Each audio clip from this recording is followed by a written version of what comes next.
Hoje é um dia muito triste para o Brasil. Hoje se iniciam os trabalhos na nossa Suprema Corte brasileira. Aquela responsável por proteger bandidos, prender inocentes e instaurar uma ditadura do judiciário. Pois é, o clima no plenário ficou visivelmente tenso. As declarações de Fux reacenderam debates internos e aumentaram a pressão sobre o Supremo, que já vem sendo alvo de questionamentos por parte da sociedade e de setores políticos. Para muitos observadores, o discurso sinaliza um momento de divergência pública dentro da própria corte. Algo incomum e que merece atenção. Afinal, quando ministros expõem diferenças dessa forma, o impacto vai além do plenário. Nós vamos mostrar agora os principais trechos desse discurso e análise feita pelo deputado Gustavo Gaia. Assista, tire suas próprias conclusões e diga nos comentários. Você acha que o Supremo vive um momento diferente? Mas algo diferente aconteceu nessa sessão inaugural, uma sessão solene. Estavam ali todos as grandes figuras da política brasileira. Alcolumbre, Hugo Mota, o Simonetti da OAB, o Gonê da PGR, estava todo mundo ali. E aí, como de praxe, o Fachin faz o seu discurso inicial. Fachin tinha duas opções nesse momento. Fingir que nada está acontecendo, que o Brasil não vê o STF como uma das principais ameaças à nossa democracia e uma rejeição crescente, ou poderia falar dos avanços da Suprema Corte, falar em autocontenção e falar do código de ética, que deve ser imediatamente adotado por esse grupo de pessoas que dizem ser juízes. Por um lado, ele se submeteria, seria submisso a Gilmar Mendes e Alexandre de Moraes e Dias Toffoli, fingindo que nada está acontecendo. Por outro lado, ele compraria a briga para resgatar o mínimo de credibilidade da Suprema Corte. Fachin escolheu o lado do confronto. Querendo ou não, na sua fala, que eu separei um trecho aqui de 4 minutos e meio, nesse trecho fica claro que ele mostra que não dá mais para o STF continuar indo do jeito que está. Então eu vou mostrar para vocês os melhores trechos, o melhor trecho do discurso do Fachin na abertura do STF. O momento histórico é também de ponderações e de autocorreção. É hora de um reencontro com o sentido essencial da República. É hora de um reencontro com o sentido essencial da República. Ele está admitindo que a Suprema Corte desencontrou o sentido essencial da República. A Suprema Corte estava rebelde. Da tripartição real de poderes. Aqui ele admite que o STF não estava aceitando mais poderes iguais entre os três poderes. Que o STF se colocava como superior e agora tem que aceitar a real tripartição. E da convivência harmônica e independente com equilíbrio institucional. Somos todos chamados a essa arena. É que a democracia constitucional traduz obrigações de prestação de contas e também de memória. Como lembrava Piero Calamandrei, abro aspas. Aqui ele manda um recado para o Dias Toffoli e Alexandre de Moraes claramente. Não é honesto, quando se fala dos problemas da justiça, refugiar-se atrás da cômoda frase feita que diz ser a magistratura superior a qualquer crítica e a qualquer suspeita.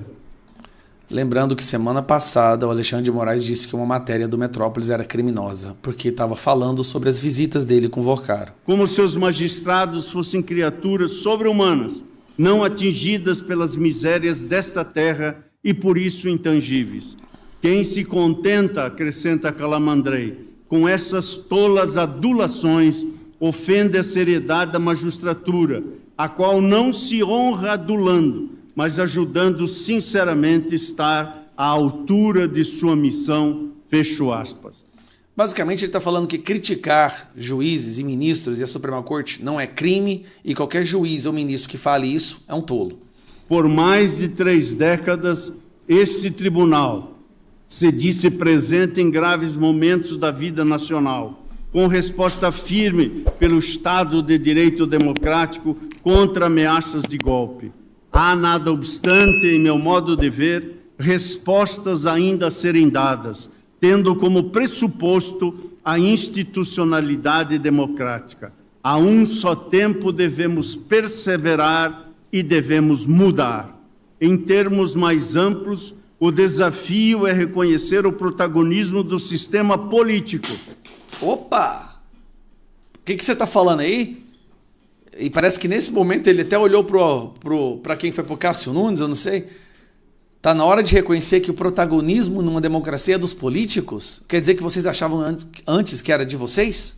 Nas funções que são dele. Saber induzir pelo exemplo e pela decisão a melhoria das instituições. Saber ser forte o suficiente para não precisar fazer tudo. O STF estava fazendo tudo, então? Talvez seja mais difícil do que os desafios anteriores, porque exige não a coragem de agir, mas a sabedoria de calibrar a ação, a paciência institucional da construção. Traduzindo, pessoal, pega leve que vocês já extrapolaram, não dá mais para conter, não dá mais para segurar a onda. Essa tarefa, esse munus, não é nem pode ser obra solitária. A colaboração institucional engrandece a construção colegiada.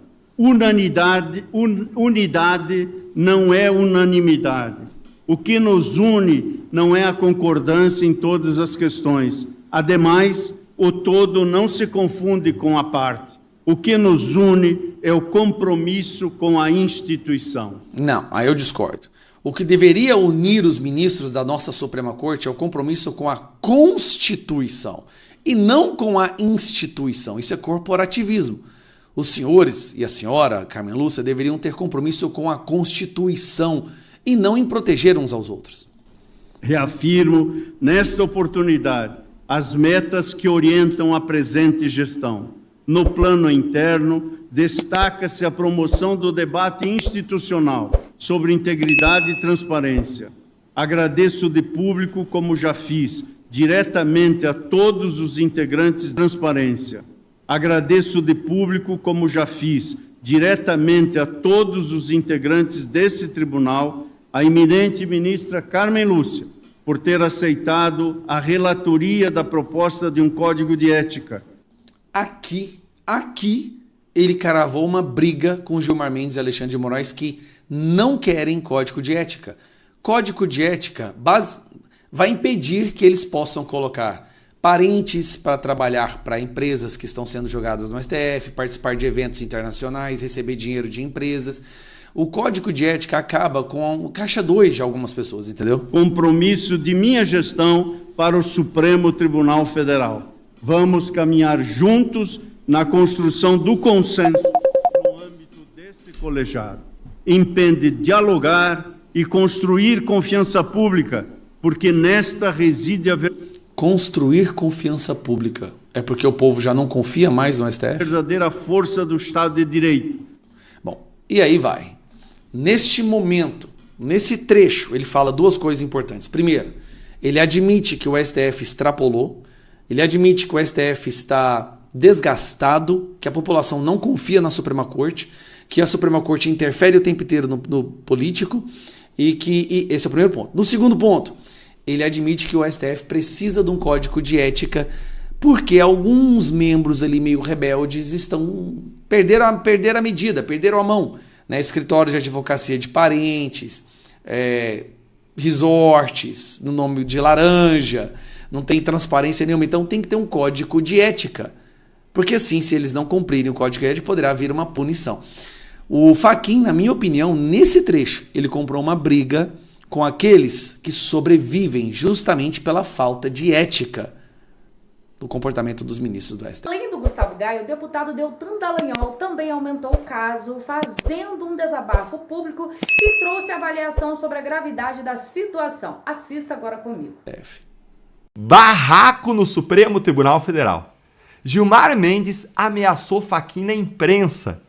Gente, é hoje. É o dia em que o STF retoma seus trabalhos em Brasília no meio da sua maior crise da história, com a população absolutamente em chamas contra o Supremo, como bem disse a ex-ministra do STJ e caçadora de juiz corrupto Eliana Calmon em uma entrevista recente que ela deu para a BBC.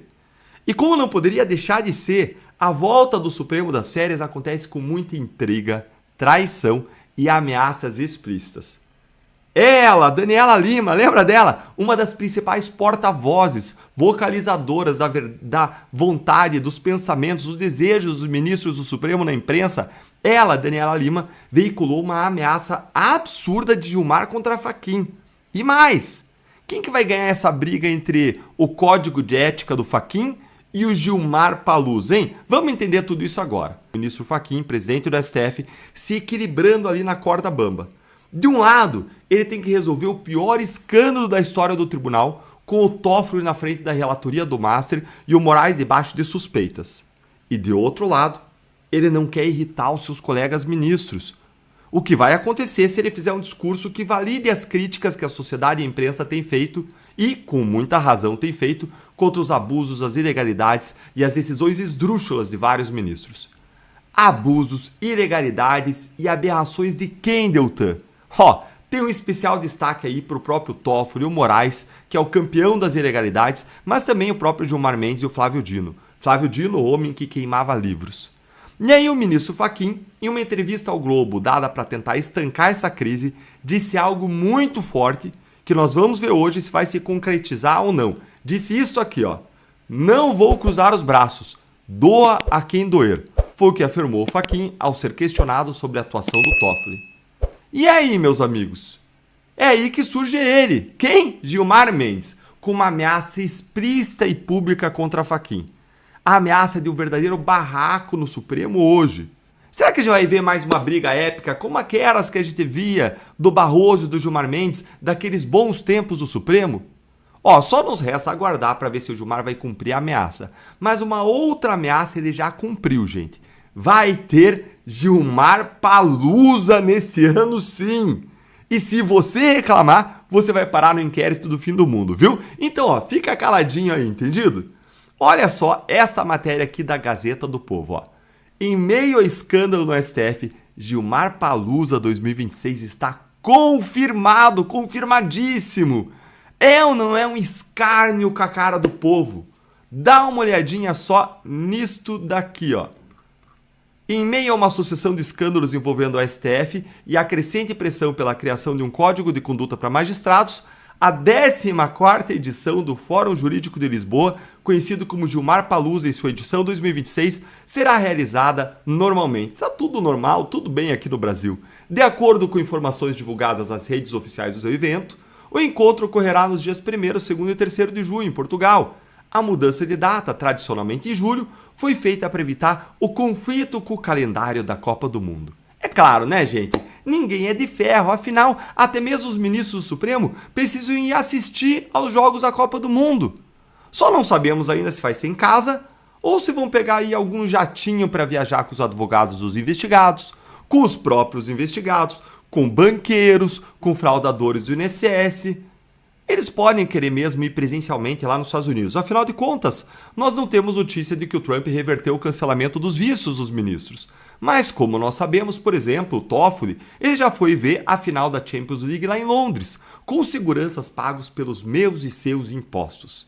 E ontem mesmo, Moraes e Dino foram assistir a vitória do Corinthians sobre o Flamengo no final da Supercopa Rei 2026. Olha aí os dois aí, juntinhos, Moraes, Flávio, tá tudo normal, tudo bem na nossa república. Nenhum escândalo aí para se preocupar. Gente, ministro do Supremo.